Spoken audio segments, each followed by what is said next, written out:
It's a good boy. Welcome back. That's Benny over there, my director. Well, as I promised in my last video, I was going to keep on working on this bullet casting setup, and I did, and I've moved in.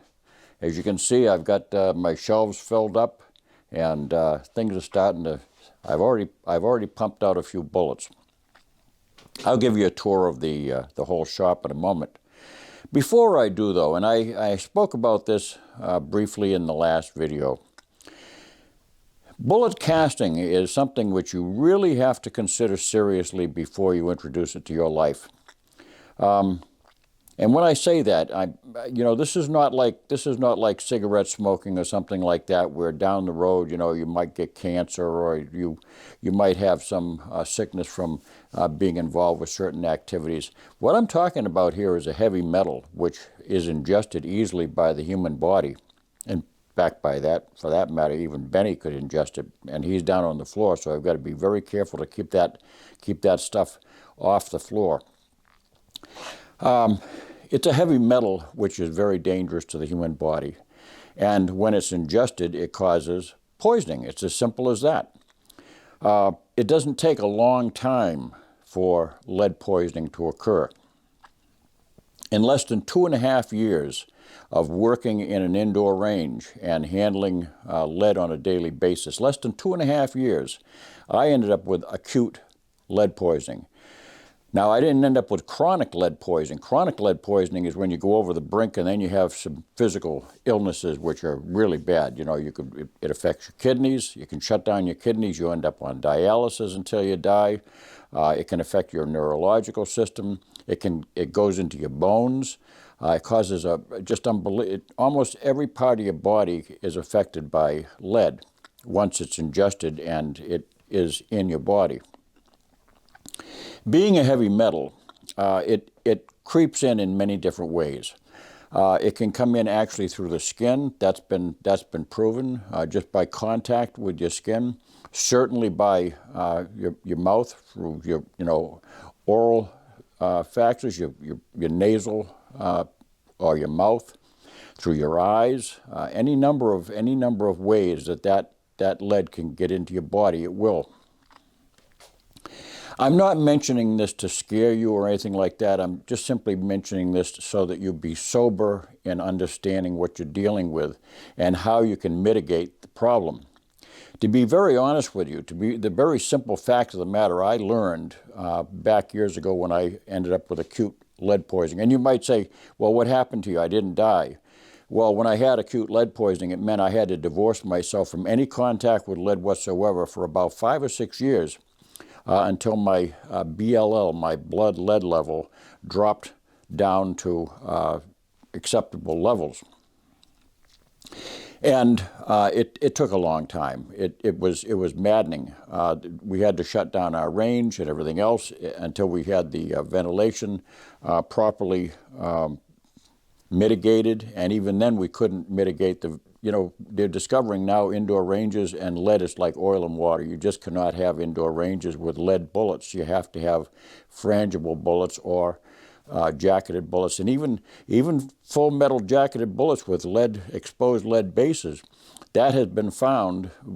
That was one of the issues with us. We decided, well, we'd try full metal jacketed bullets, and we found out that in measuring and testing that the lead levels were almost as high because it was the burning powders against the base of that bullet that was causing just about as much vapor in the air as a plain lead bullet traveling down the bore.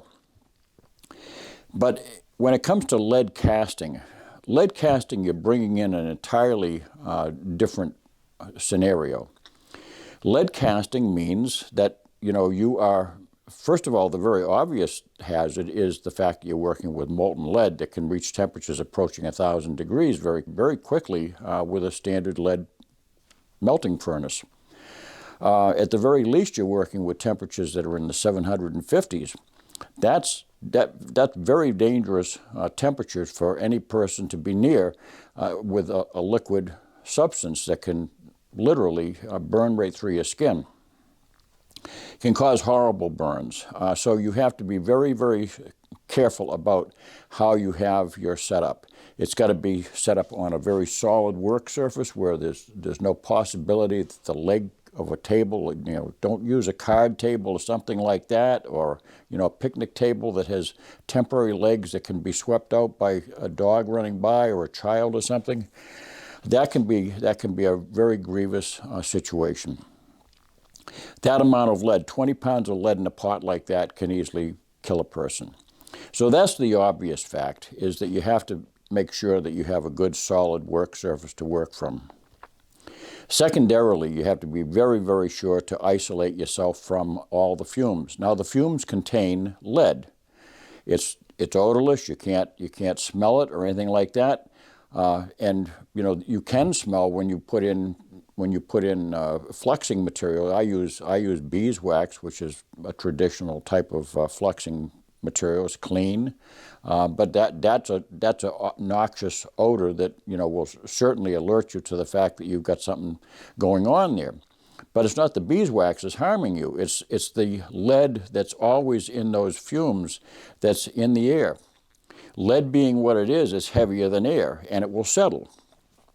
At our range, when we were using lead bullets, we always had a film of heavy lead dust all the way, probably in a 25-yard range, extending 10 or 12 yards downrange. We had this lead dust. And that's exactly where some of the guys would, the guys would go and wander down to see their target, at 7 yards. They were walking through it and it was kicking it up. It'd be on their pants. You could see it. It was a silvery powder residue on their pants and on their boots. That's the sort of lead issue that can really poison you. A very good friend of mine was, for a number of years, not very long, for about five years, was casting, sinkers, 1 pound sinkers that he was selling, for the offshore party boats. And he had a good business going and everything. Well, he ended up with a very, very serious chronic case of lead poisoning that stayed with him until the end of his life. And it was the lead poisoning which accelerated his death, that's for sure. There's no question about it. And I've known bullet casters that have gone the same way. It's not something that you can be taking lightly, and it's certainly not something which you should do without really serious precautions. The very first of which is to make sure that you have, if you're doing it indoors, and this is also one of my subscribers, and I really thank him, because he wanted to warn me. He said, don't do it. Just don't do it. Don't have it indoors. And I understand that caution very much. I'm very, very well aware of the hazards that I bring into the house by having lead sitting inside the house, melting. So I have a very strong, powerful exhaust fan that it's a variable speed fan that exhausts the smoke, the fumes directly outside the house. However, having said that, there are times, every time you move your lead casting mold to the side to dump it, you're no longer underneath the hood. So the hood is not 100%. It's probably somewheres around, 70%. It captures everything coming off of the pot, but it's not capturing everything that's emitting from the mold itself as you move from one station to the other. What I do is I drop it directly into a 5-gallon bucket of water that has about 3 gallons of water in it. And that cools the bullets before they hit the bottom and makes sure that they don't deform. It does also assist, and I'll talk about this, it does assist in hardening them too, the aging process.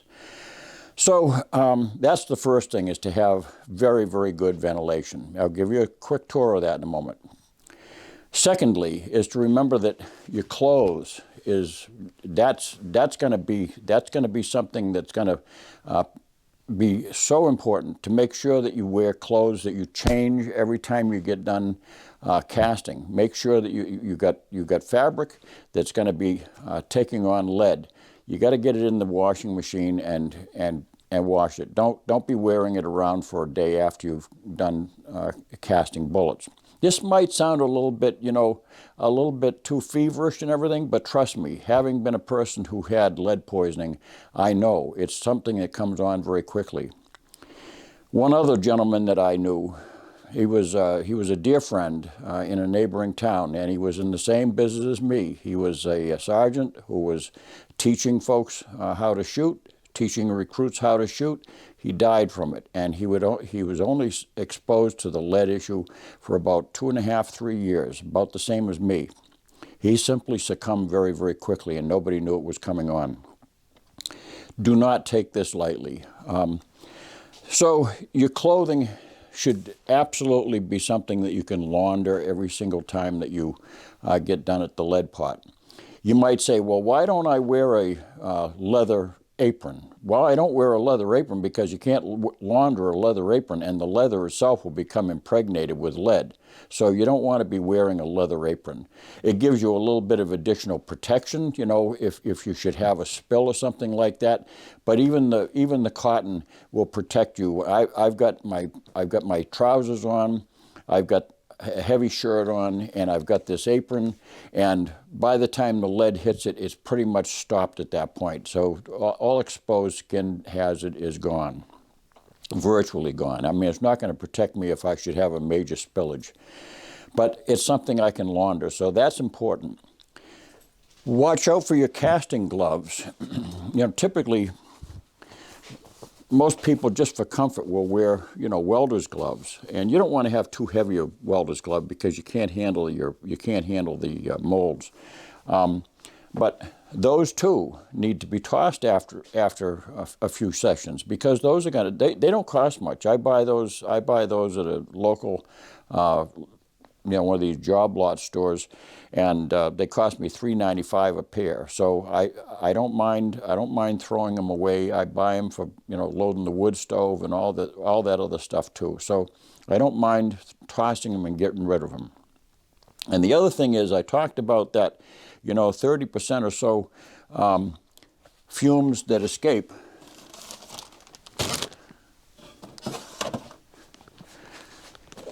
This is very vital. Get yourself, these are not expensive. This is a half mask.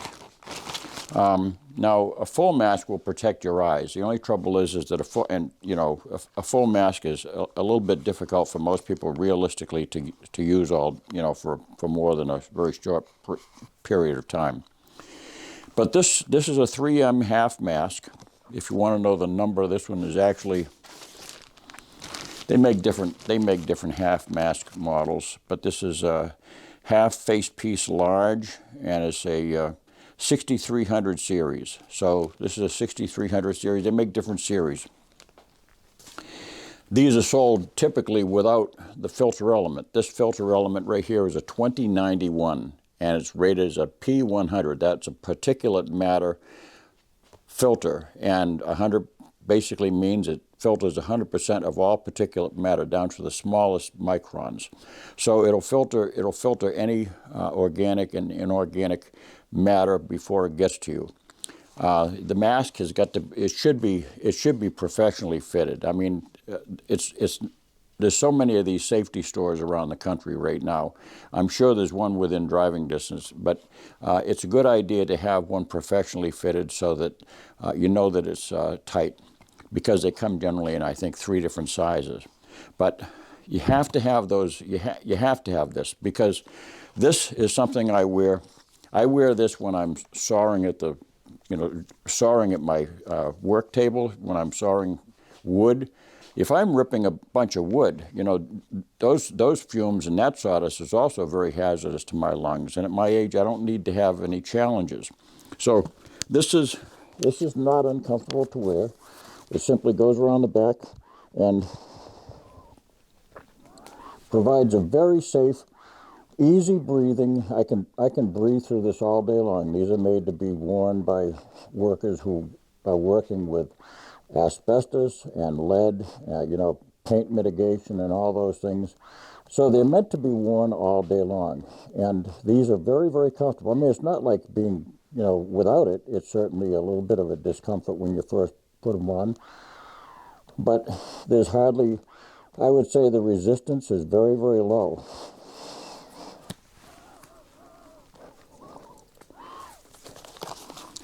So, and the filters cost, generally speaking, about between $7.50 to $10 a pair, depending on where you buy them. I think I paid at my local hardware store, I paid $19.95 for 2 sets. In other words, 4 of these filters. And combined with the, I think, $9.50 that I paid for the mask itself, that's cheap enough to protect myself from fumes. So that's how you deal with that 30% of escaped fumes. And if you're a carpenter, it's also a very good face mask. You probably don't need to have the P100 rating for just wood, but it's also a good thing to keep those wood fibers out of your lungs. So that's the safety issue. Don't minimize it, and don't risk it, and don't forget there's other people and animals in the house that are exposed to it. So when you're all done, wash your hands. Washing. Do not smoke while you're casting, because smoking, that was one of the issues that I was dealing with at the time.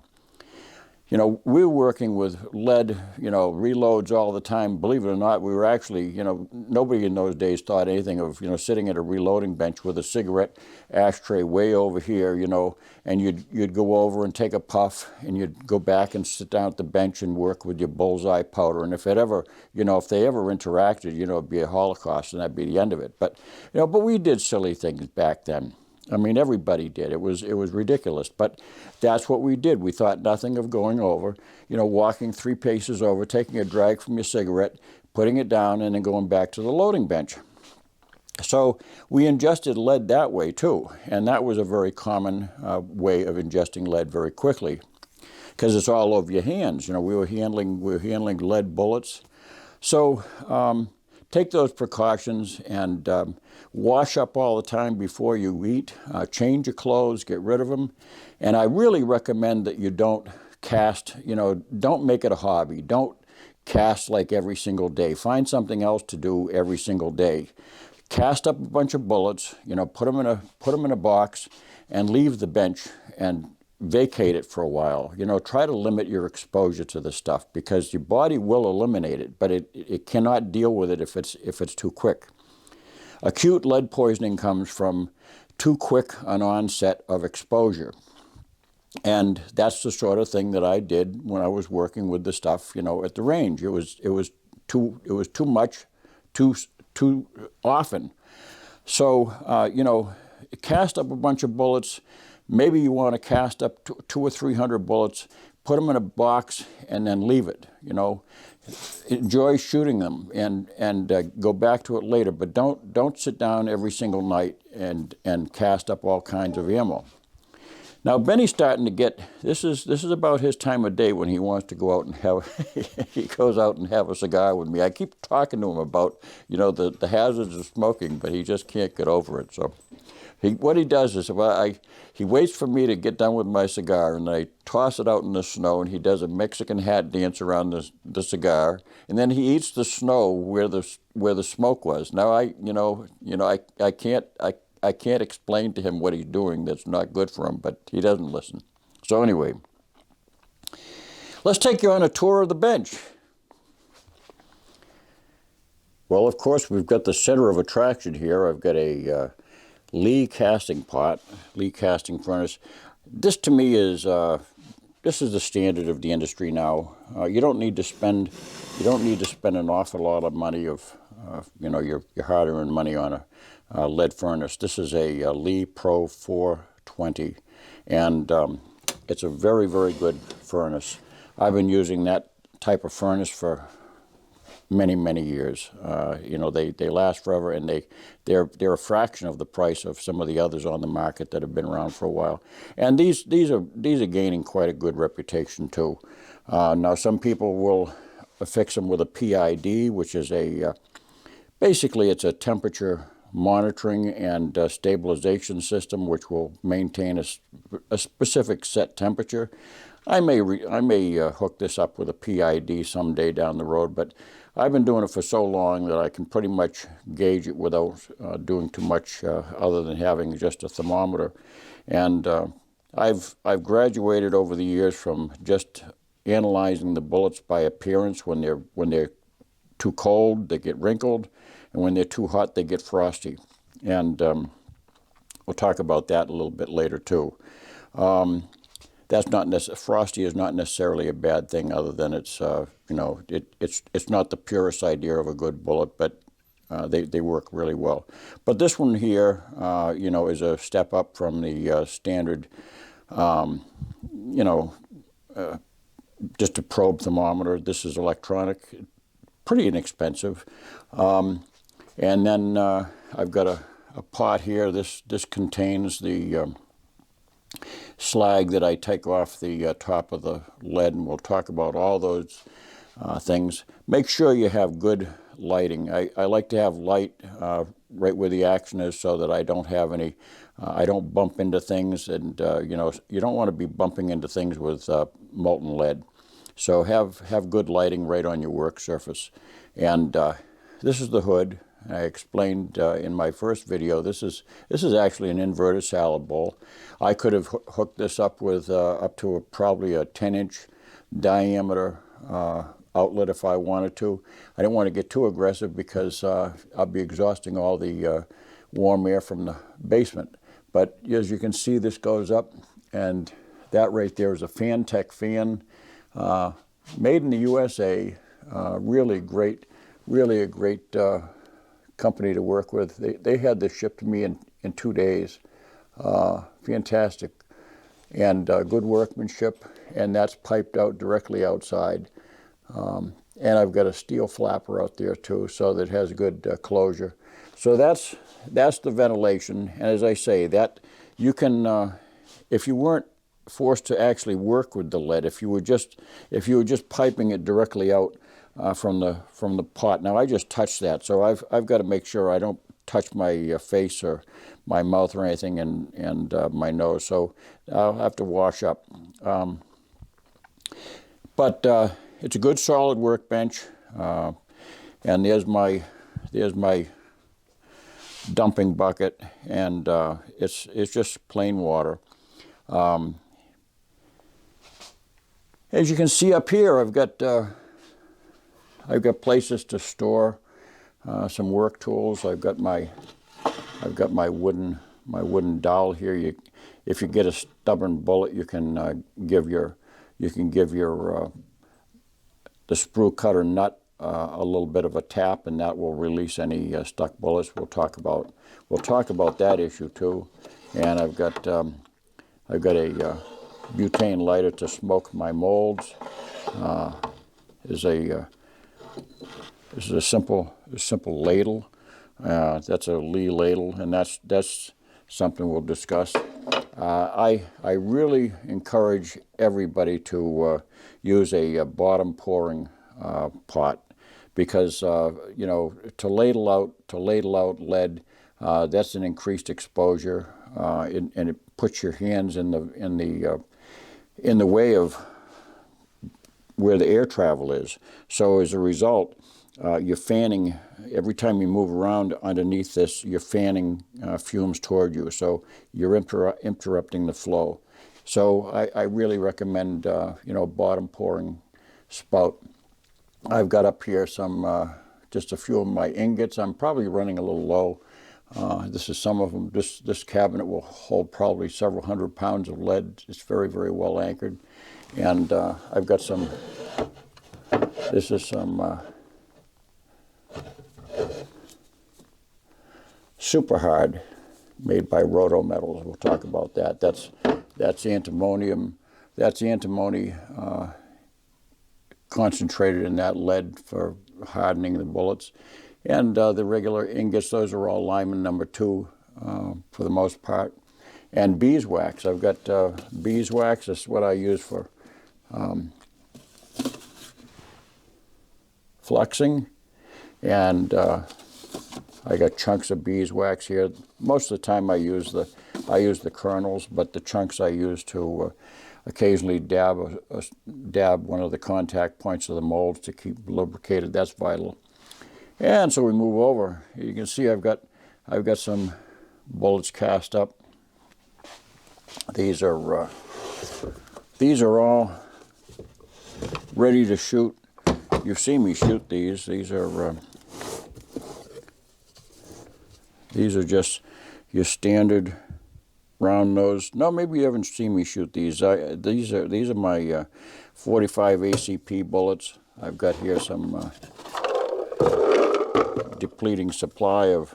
I use these for bowling pins with my.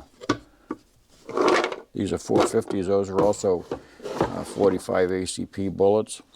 These are very high pressure. These are rated. These are Brinell hardness of 24.8. Pressure is up to 31,000 plus. So I can use these with full house 44 Magnum loads. Though I keep that to a minimum. Sometimes I just load those with my mid-range 44 Magnum loads. And here we've got some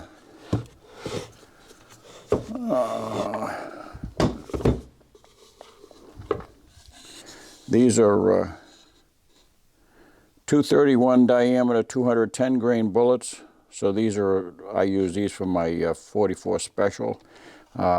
These are fabulous. I love these. These are just these are still called cowboy bullet, semi flat point, round nose.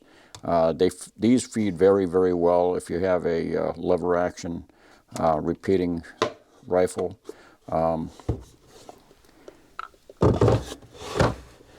And I've got bullet sizing dies. Bullet sizing dies work great, and the liquid Alox I use for lubricating them, that work terrific. It's very simple to use. You know, I'm getting away from the old method of the Lyman style, you know, sizing, where it puts the bullet, the lubricant goes into a groove on the bullet, and frankly, it does very little to keep the lead away from the barrel. But this here is a hardness testing kit, and it has a little bit of a learning curve, but it's wonderful. It really gives you an absolute understanding about the hardness of your bullets. And hardness is a relation of Lee discovered, and I've got his book here, terrific book, good reading, and he has all lead bullet loading data, and also this is the Bible right here. This is the Cast Bullet Handbook by Lyman, been around for many, many years. Between those two, those are a must. You have to have those. With those two at hand, you can't go wrong. I got my Pro Chrono up there. I haven't used it that much yet. I had the old Crony for many, many years. So, and here's my tanks that I use for my bench source, Vertex bench source for annealing cases. Now I have a nice work surface that I can do that. I've got an ingot mold, and for making my own ingots when I smelt them. And I have spacers here that I use with my Vertex, and the pan for catching the cases. And here you can see some of the, these are my casting molds. I got them in different sizes. These are the only ones that I cast for, you know, at this particular time. So I have them all the way down to 309 diameter, 120 grain, 30 caliber carbine bullets, 9 millimeter, 124 grain, 32 caliber from my 32 special with 170 grain gas check bullets. And so it goes up the scale. And I'm going to also show you how to break in a mold. That's a very, very important thing to learn. is how to break in a mold. Because if you don't break in a mold, you're gonna break the mold. You're gonna kill it very quickly. So, and here's a few bullets that I made the other day. A little bit frosty, and that's, as I'll explain, I like that. That actually helps the Lee lubricant adhere to the bullet better, and you get better traction with it. So that's it. Well, what do you say, Benny? It's about that time to go outside, huh? Yeah, it's getting a little bit warmer finally. We're in a warming trend right now. We probably reached 25 degrees today. So, well, I'm happy to be able to show you this. You know, I considered for a long time whether I was going to set up an indoor casting bench. You know, in my climate, you know, in New England, it really, you know, the casting weather limited me to just a couple of months of being outside, and you know, that time of year, I don't want to be doing that sort of thing. There's too many things to do. We're in the Lakes region. It's just too many things to do for me to be sitting around casting bullets. So that was something I wanted to be able to do indoors, but I wanted to be able to do it with the least amount of hazard to myself, my wife, and to Benny. And believe me, you know, the very fact that I've been near that bench and touching things, I feel filthy right now. And I'm not being paranoid. I feel filthy because I am. That lead is very, very bad. I don't want you to be paranoid about it, but I do want you to have a sober discussion with yourself and with your family members about doing this. Do not just set it up on a bench and start casting. For goodness sakes, you know, you're going to kill yourself. You know, you're going to end up on dialysis or something, or worse. It causes neurological issues. You can lose your mind. I mean, frankly, you don't want to be dealing with that, and it gets into your bones. So, you know, I don't want to go over it too much, but I just want to be very, very sure that you understand that this is not something to be trifled with. This is not, a small issue. Lead does get into your body. I have to assume the fact that as I'm doing this, I am going to be ingesting lead, and I'm going to be monitoring that. I'm going to have my doctor, make sure that in my blood testing that he gives me a BLL, a blood lead level test. But that's part of the standard program now with my blood testing every 6 months, is to make sure I have a BLL done, so that he can monitor it. And it's the very first sign that my levels are going up, this is all over with. You know, I'm going to be going back outside and doing it on the deck. So, it's going to be an experiment in progress.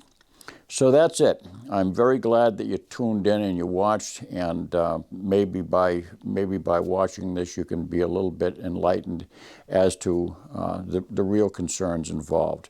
It's an enjoyable hobby.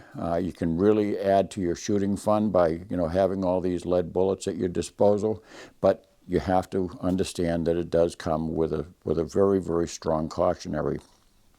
So that's it. Thanks for watching. Don't forget to subscribe. God bless.